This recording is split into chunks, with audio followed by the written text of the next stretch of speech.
பா என்னப்பா? Exam fees கட்டணும்ப்பா, காசு வேணும்ப்பா. சரி இங்கே இருப்பா, நான் வந்துடுறேன். சரிப்பா. தம்பி அண்ணே நல்லா இருக்கீங்களாண்ணே? நல்லா இருக்கேன் தம்பி. அர்ஜென்ட்டா ஒரு செலவு, காசு இருந்தா கொடு தம்பி. சரி தம்பி. அண்ணன் எப்போதுமே காசு கேட்க மாட்டாரு, ஏதோ அர்ஜென்ட்டாக இருக்கும் போல நான் கேட்குறாரு. தம்பி இந்தாப்பா. சரிப்பா, நான் வரேன்ப்பா. சரி போயிட்டு வாப்பா. எங்கள் அப்பாவை ஏமாத்துறணும்னு தோணுதுடா. ஏன்டா மயிறு ஏன்னா புதுசா பண்றியா? ஒவ்வொரு தடவை நீ இப்படிதான் பண்ற. கட்டிங்க போற நீயே மறந்துடுவ.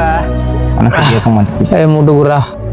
அந்த பையன் குடிச்சுக்கிட்டு இருக்கா, செருமானம் சரியில்லாம. உங்க அப்பா எப்படி கஷ்டப்படுறாரு, உங்க அப்பாட்ட போய் சொன்னாதான் தெரியும். வா தம்பி, உட்காரு. சொல்றேன்னு தப்பா நினைக்காதீங்க. உங்க பையன் ஒருத்த கூட சேர்ந்து ஒன்னா தண்ணி அடிச்சுக்கிட்டு இருந்தா, அதை நான் பார்த்தேன். என் பையனை பத்தி எனக்கு தெரியும், வெளியில போடா.